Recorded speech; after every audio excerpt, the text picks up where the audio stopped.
নমস্কার বন্ধুরা, Rama village food চ্যানেলে সবাইকে স্বাগত জানিয়ে আজকে দারুণ একটা রেসিপি নিয়ে তোমাদের সঙ্গে শেয়ার করার জন্য চলে এসেছি।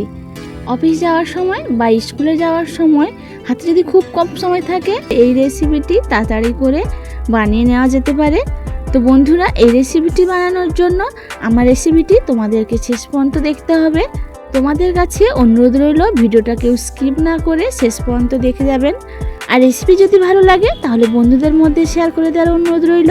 তো চলুন বন্ধুরা, রেসিপিটি শুরু করা যাক। এখানটায় আমি দুটো মিডিয়াম সাইজের আলু সেদ্ধ করে নিয়েছি। এখন একটা গ্রেটারের সাহায্যে আমি আলু দুটোকে গ্রেট করে নিচ্ছি। তোমরা চাইলে হাত দিয়ে বা কাঁটা চামচ দিয়ে ম্যাশ করে নিতে পারো। দুটো আলু কিন্তু আমার গ্রেট করা হয়ে গেছে। এই আলুগুলোর ভিতরে কিন্তু একটুও ডালা ভাব নেই।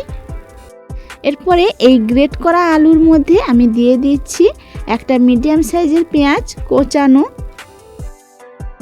আর 3 থেকে 4টে কাঁচা লঙ্কা কুচিয়ে রেখেছিলাম, ওটা দিয়ে দিলাম। এরপরে দিয়ে দিচ্ছি সামান্য একটু হলুদ আর পরিমাণ মতো লবণ, আর দিয়ে দিচ্ছি একটা ডিম। ডিমটা আমি আলু গ্রেটের মধ্যে ফাটিয়ে নিচ্ছি। এরপরে সব উপকরণ একসঙ্গে মিশিয়ে নিতে হবে।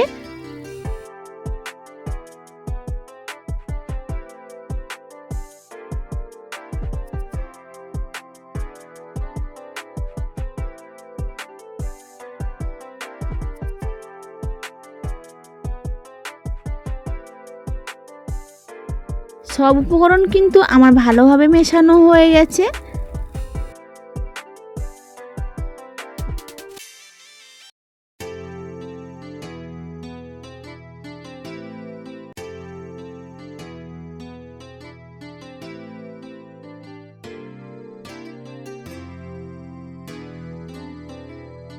এই উপকরণটিকে এক সাইডে সরিয়ে রেখে দিচ্ছি। গ্যাসের ওভেনে একটা প্যান বসিয়ে দিয়েছিলাম।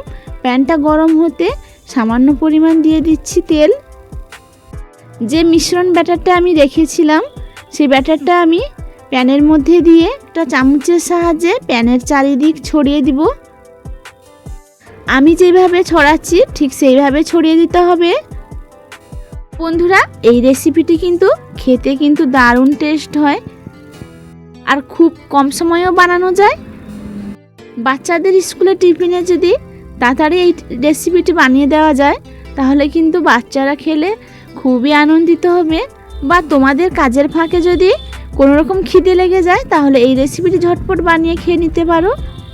আমার কিন্তু ব্যাটারটা প্যানের মধ্যে ছড়ানো হয়ে গেছে। আমি 1 মিনিটের মতো ঢাকা দিয়ে দিচ্ছি। তো বন্ধুরা, এটা কিন্তু ভাজার সময় গ্যাসের তাপটা কিন্তু খুবই লো রাখতে হবে, না হলে কিন্তু নিচের অংশটা পুড়ে যেতে পারে। ঢাকা খুলে আমি আর এক সাইড উল্টে দিব। আমি অপর সাইডটা উল্টে দিয়েছি। বন্ধুরা, দেখতেই পেয়েছো নিচের সাইডটা কতটা লাল হয়ে ভাজা হয়ে গেছে। খানিকক্ষণ রাখবো, খানিকক্ষণ রেখে আবারও একটা সাইড উল্টে দিচ্ছি। উল্টানোর সময় কিন্তু খুবই আস্তে উল্টাতে হবে, না হলে ভেঙে যেতে পারে। বন্ধুরা, এইভাবে উল্টে পাল্টে ভেজে নিলে আলু ও ডিমের অমলেট তৈরি হয়ে গেল।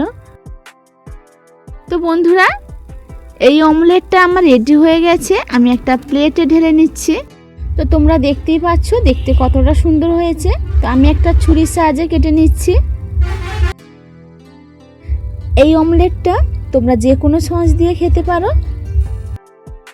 তো বন্ধুরা, আজকের রেসিপি তোমাদের কেমন লাগলো? নিশ্চয়ই ভালো লেগেছে। যদি রেসিপি ভালো লাগে তাহলে বন্ধুদের মধ্যে শেয়ার করে দেওয়ার অনুরোধ রইল, আর কমেন্ট করে জানাবেন প্লিজ কেমন হয়েছে রেসিপি।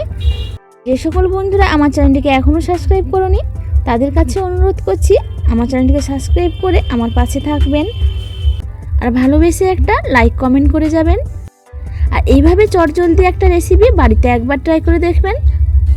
আজকের রেসিপি এখানটায় শেষ করছি। ফিরে আসবো নতুন কোনো রেসিপি নিয়ে। সবাই ভালো থাকবেন, সুস্থ থাকবেন। আমার রেসিপিটি পুরো দেখার জন্য সকলকে ধন্যবাদ জানাই।